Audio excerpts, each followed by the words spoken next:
Hello दोस्तों, स्वागत करते हैं उसके बीच में आपके अपने चैनल स्टडी मिरर पर। दोस्तों बात करें 69 शिक्षक भर्ती ईडब्ल्यूएस आरक्षण हाई कोर्ट का ऑर्डर जारी, फंस गया पूरा मामला, सबको डिस्कस करेंगे इस वीडियो माध्यम से। तो वीडियो बिना स्किप करने तक बने रहिए मेरे साथ आपके अपने चैनल स्टडी मिरर पर।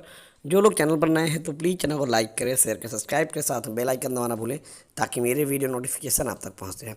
जैसे दोस्तों रहता शिक्षक भर्ती के आरक्षण मामले की जो सुनवाई चल रही थी, इसमें लग रहा था ईडब्ल्यूएस मामले की कि एक से इसी डेट में पूरे चांसेस लग रहे थे कि मामला फाइनल होता हुआ दिख जा रहा था और पूरी तरीके से चीज़ें लग भी रही थी कि मामला फाइनल हो जाए कि डीबी में लंबी सुनवाई ऑलरेडी इस मामले पर हो चुकी हैं और एक बार फिर से इस मामले पर सीनियर एडवोकेट जो है वो प्रेजेंट हैं।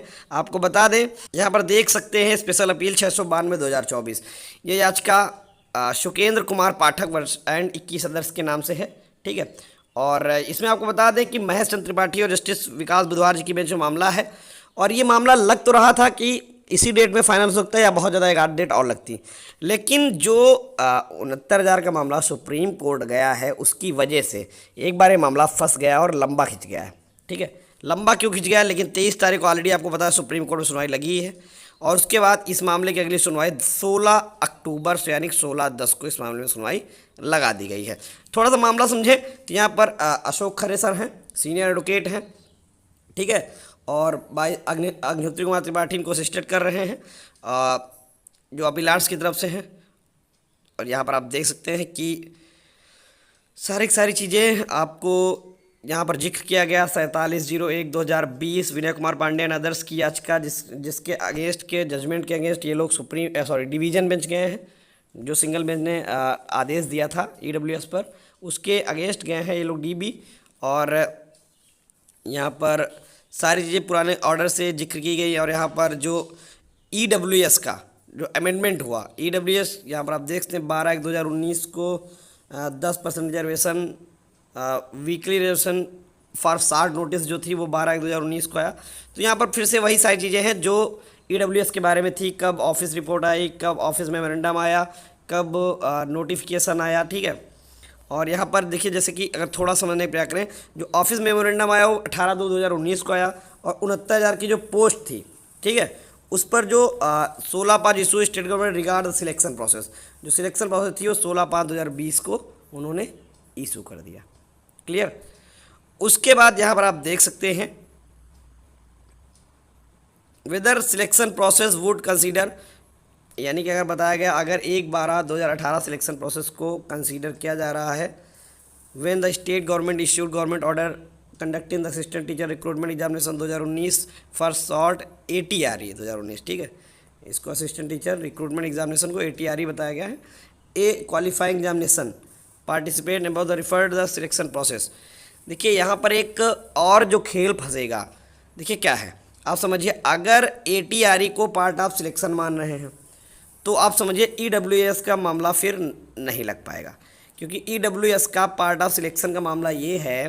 देखिए याचिका डिपेंड किस बात पर करिए, आप ही समझिए कि ईडब्ल्यूएस को अगर क्वालिफाइंग नेचर का एग्ज़ाम मान रहे हैं तो जो विभाग है वो ये कह रहा है कि जो 69,000 शिक्षक भर्ती है जो क्वालिफाइंग एग्ज़ाम है, ठीक है, उसके बाद जब हमने जिला आवंटन का फॉर्म भरा भर्ती वहाँ से स्टार्ट हुई, तो ईडब्ल्यूएस की याचिका में यही मांग की है, जब भर्ती वहाँ से स्टार्ट हुई है तो फिर हमें भी 10% का रिलैक्सेशन दिया जाए, 10% का रिजर्वेशन दिया जाए। लेकिन अगर ATRE को पार्ट ऑफ सिलेक्शन प्रूव हो गया, यानी कि भर्ती फिर पहले दिन से शुरू हो चुकी, 7/1/2019 से, जब 6/1/2019 को जब इसका वो फॉर्म हो गया, क्या कहते हैं, उसका एग्ज़ाम हो गया, और जब 2018 में इसका नोटिफिकेशन आया तो भर्ती फिर वहीं शुरू हो जाएगी, और जब भर्ती वहाँ शुरू हो जाएगी तो ईडब्ल्यूएस अपने आप फिर नहीं लग पाएगा, ठीक है। ये मांग है, ये जो चीज़ें चल रही हैं, जो एडवोकेट्स की मांग है कि अगर जिस तरीके से अभी विभाग चल रहा है क्वालिफाइंग नेचर मानते हुए, उस हिसाब से हमें ईडब्ल्यूएस दिया जाए, ठीक है। अगर मान लीजिए कहीं खुदा न खास्ता सुप्रीम कोर्ट से ATRE part of selection prove हो गया तो ईडब्ल्यूएस की याचिका अपने आप समझ लीजिए कि 90% ऑलरेडी खत्म हो जाएगी, कुछ नहीं बचेगा, ठीक है। तो वही चीज़ें हैं, यहाँ पर आप देख सकते हैं कि सारी चीज़ें रखी गई हैं।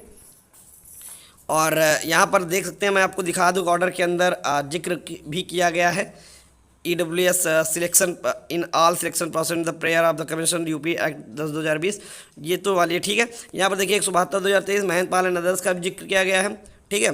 और उसके बाद यहाँ पर 1/6/2020 जो सिंगल जज का आदेश आया था डायरेक्शन के लिए। फिर उसके बाद आप देख सकते हैं यहाँ पर जो रवि कुमार सक्सेना, आपको दिखा देते हैं ज़रा, 13/8/2024।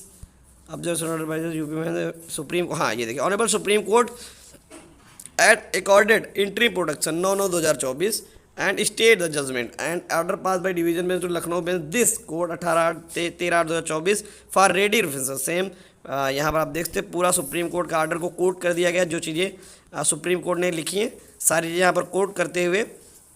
और यहाँ पर जो लंड council for the UP basic की तरफ से उन्होंने कहा कि जो 13 तारीख डेट फिक्स है, जज ने कहा कि इस मामले पर अभी तब तक के लिए स्थगित किया जाता है, इस मामले पर तब तक के लिए इसको अलग किया जाता है, यानी सुनवाई नहीं की जाती है जब तक कि 23/9/2024 का आदेश नहीं आ जाता।